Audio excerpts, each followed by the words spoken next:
அந்த ராமன் உங்களை காக்கட்டும். வாழ்க்கையில் சில நிகழ்வுகள் மனதை ரணப்படுத்தும்.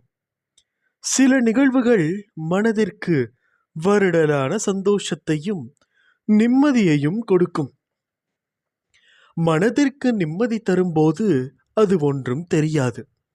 இதுவே குழப்பத்தில் உன்னை சுற்றி என்ன நடக்கிறது என்பதை கூட உன்னால் அறியாத நிலையை உணர்வாய். அந்த சூழ்நிலையில் உன் அருகிலேயே நான் உனக்காக இருப்பேன். உனக்கான நல்லதை மட்டும்தான் செய்வேன். உனக்கும் உன் குடும்பத்தினருக்கும் எல்லாம் வந்து சேரும். உனக்கான காலம் விடியல் வந்துவிட்டது. எல்லாம் நல்லதாய் நடக்கும். உன் வாழ்க்கை நல்லபடியாக அமையும். எதற்கும் கவலைப்படாதே. உனக்கு உலகமாக இருப்பேன். நிச்சயம் உன்னை கரை சேர்ப்பேன். உன் வாழ்க்கையை நடக்கும் எல்லா விஷயங்களையும் நான் பார்த்து கொண்டுதான் இருக்கிறேன்.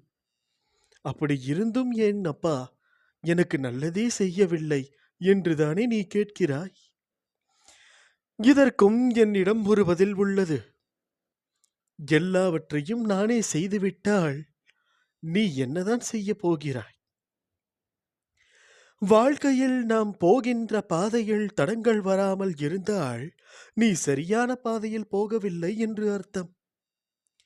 பாதையில் வரும் தடங்கள்தான் உன்னை முன்னேற வைக்கும். முன்னேற்றத்திற்கு வழிவரும் இடங்கள்தான் உன்னை நகர்த்தி பார்க்கும் தோல்வி ஒன்றில். அந்த தோல்வி உன்னை தாழ்த்தவோ வீசவோ அல்ல, இருந்த நிலையில் இருந்து உன்னை உயர்த்தவே. நீ என்றும் பழுத்த காயாகவோ கனியாகவோ பட்டு போய் விழ மாட்டாய். நீ கீழே விழுவது வீழ்ச்சி அல்ல, விதையாய் கீழே உன்னை நான் தூவுகிறேன். அப்படி தூவிய விதையான உன்னை வரலாறு காணாத உயரத்தில் உயர்த்த எடுக்கும் புது முயற்சிகள் அவை உனக்கு புதியது. அதனால் அவைகள் உன்னை தள்ளாட வைக்கும். ஒரு விதை மண்ணில் விழுந்து சிறிது காலம் தன் வளர்ச்சிக்கு வெளியில் தான் இருப்பதை காட்டிக்கொள்ளாது. பிறகு செடியாய் மரமாய் வளரும். அப்படிதான் வளர்ச்சியை காண்பிக்க முதலிலே தன் இருப்பிடத்தை பலமாக்கிக் கொள்ளும். அப்போது அது எதிர்நோக்கும் பிரச்சனைகள் நிறைய. அதை போல்தான் நீயும் இருக்கிறாய். நீ விழுந்திருந்திருக்கலாம், ஆனால் அதை தோல்வி என்று கருதாதே. நீ எழுந்து வானமாய் படர்ந்து நிற்கும் அளவிற்கு நீ உயரப் போகிறாய். அதற்கு நான் இந்த சறுக்கல்கள் என்பது கீழே விழ அல்ல, மேலே உயர்ந்து செல்ல. உன்னை விதையாய் உன் வாழ்க்கையில் புதிய பாதையில் உன்னை தூவி உள்ளேன். சிறிது கடினமாக இருந்த வழிகள் எல்லாம் இப்போது உனக்கு உணர்த்தும் பாடமாக இருக்கலாம். ஆனால் நிச்சயம் நீ உணர்வாய். என்ன இப்படி சொல்கிறீர்கள் என்கிறாய். நான் சொல்வது காலம் நேரம் பார்த்து சொல்கிற சொல் அல்ல. எந்த காலத்தில் நடக்கும் என்று சொல். எதிர்காலத்தில் உன் காலம் என்று சொல்லப்படும் அளவிற்கு நடக்கும். அதற்கு மறைமுகமாக நான் செல்லும் சொல் எதிர்காலம். கொஞ்ச தூரம்தான். அதனால்தான் தாமதமாகிறது என்று நினைக்கிறாய். ஆனால் அது தாமதம் இல்லை, உன்னை நீ தயாராக்கிக் கொள்ளும் காலம். இது வெற்றிக்கான காலம். யாராவது பண உதவி கேட்டோ, பசியின் காரணமாக உணவு கேட்டோ, அல்லது உடைக்காகவோ அல்லது இருக்க இடம் கேட்டோ உன்னிடம் வரலாம். ருணானுபந்தம் இருந்தாலொழிய ஒருவர் மற்றவர் வரமாட்டார். அப்படி யாராகிலும் வந்தால் உன்னால் முடிந்த அளவுக்கு உதவு. இல்லையேல் மிருதுவான மொழியில் பேசி அனுப்பிவிடு. கண்டிப்புடன் பேசி அவர்கள் இதயத்தில் காயம் கொள்ளாதே, உண்டாக்காதே. அனைத்தையும் நானே நடத்துகிறேன் என்று திடமாக நம்பு. பிறகு எதற்கு இந்த தயக்கம்? ஓர் உத்வேகத்துடன் புத்தியும் மனமும் சேர்ந்து உன்னை சுற்றியுள்ள துயரங்களை தகர்க்கச் செயல்பட்டால் அதற்கு பெயர்தான் தைரியம். அதை மனதில் கொண்டு தைரியமுடைய ஆத்மாவாக எந்த சூழ்நிலையிலும் எதிர்கொள்ள கற்றுக்கொள். அதற்காக அந்த தைரியத்துடன் உன்னுள் இருக்கும் கோபம், விரக்தி, ஏமாற்றம் ஆகியவற்றால் உன் மனம் காட்டும் தீய வழியில் செல்ல நினைக்க கூடாது. அது உனக்கு நல்லது அல்ல. நீ செய்யும் எந்த காரியமும் எனக்கு தெரியாமல் நடக்காது. எதையும் பொறுக்க முடியாமல் தேவையற்ற கோணல் சிந்தனைகளை நினைத்து அசை போடுகின்றாய். முதலில் அந்த மனக்குப்பைகளை மூட்டை கட்டி தூக்கி எறிந்துவிடு. உனக்கு நிச்சயம் ஆறுதலாக இருக்கும். அதுதான் உனக்கு நல்லதும் கூட. அற்புதங்கள் இனி உன் வாழ்வில் நிகழ்வதற்கான காலகட்டத்தை நீ நெருங்கிவிட்டாய். அதுவரை சற்று பொறுமையாக இரு. எல்லாம் நல்லதாகவே நடக்கும். பல ஏமாற்றங்களால் நீ மனம் வருந்துகிறாய். எல்லாவற்றிற்கும் உனக்கு நிச்சயம் பதில் கிடைக்கும். உன் பக்கத்தில் நான் உனக்காகவே இருக்கிறேன்.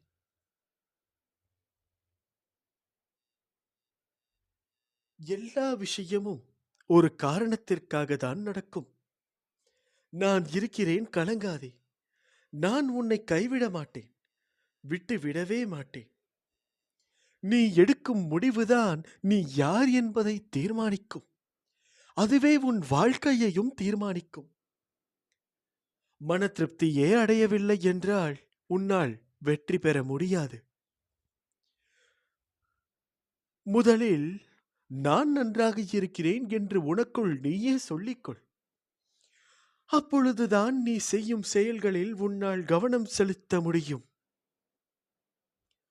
உனக்கு இப்பொழுது இருக்கும் மனக்குழப்பத்தில் இருந்து வெளியே வருவாய்.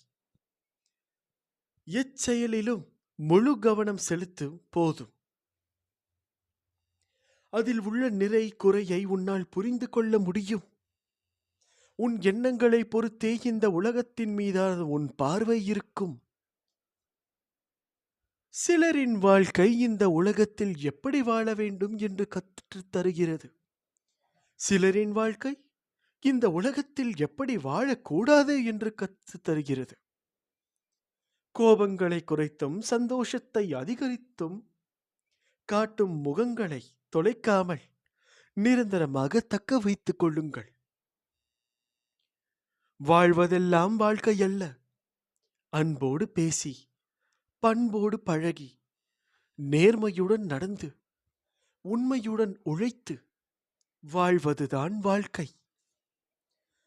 நம் உழைப்பில் இருக்கும் கஷ்டத்தை பார்க்காமல் நாம் வேலை செய்தால் போதும், வெற்றி கிட்டும். சந்தோஷம் தானாக வரும். அடுத்தவரை காயப்படுத்தும் முன் நீ அந்த கஷ்டத்தை அனுபவித்த போது ஏற்பட்ட மனக்காயங்களை நினைத்துப் பார். வாழ்க்கையில் ஆசைப்பட்ட எல்லாமே கிடைப்பதும் இல்லை.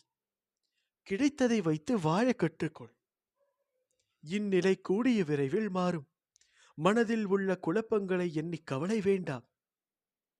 எல்லாம் சரியாகிவிடும். இனி உன் வாழ்க்கை சந்தோஷமாகும். என் மீது நம்பிக்கையுடன் இருப்பவர்களை நான் என்றைக்குமே கைவிட மாட்டேன். சில தருணம் உன் கண்களில் இருந்து வழியும் நீர் எதற்கு என காரணங்களும் அர்த்தங்களும் உனக்கே தெரிவதில்லை. மனதில் ஒரு சுமை, ஒரு வலி. நீ செய்த எதிர்மறை தெரிந்தும் தெரியாமலும் அவை உன் மனதை ஒவ்வொரு நிமிடமும் சுடுகின்றது. அதை தாங்க முடியாமல் உன் மனம் தவிக்கின்றது.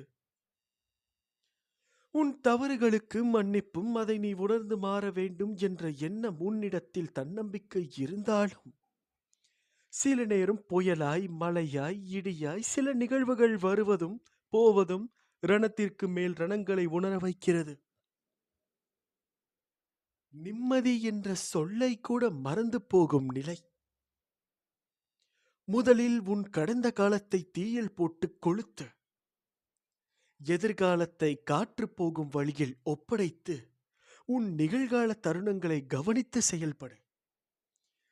எல்லாம் நன்மைக்கே சாயப்பா செய்வார் என்று உனக்கு உன் உடம்பையும் உன் உள்ளத்தையும் ரணப்படுத்தும் விஷயங்களை விரட்டி அடித்து அழிப்பேன். இது என் சத்திய வாக்கு. என் வார்த்தையை உயிர் மூச்சாய் எடுத்து அதை கடைபிடித்து நடக்கும் உனக்கு எல்லாம் நல்லதாகவே நடக்கும். இப்படிக்கு உன் சாயப்பா. அல்லாஹ் மாலிக்.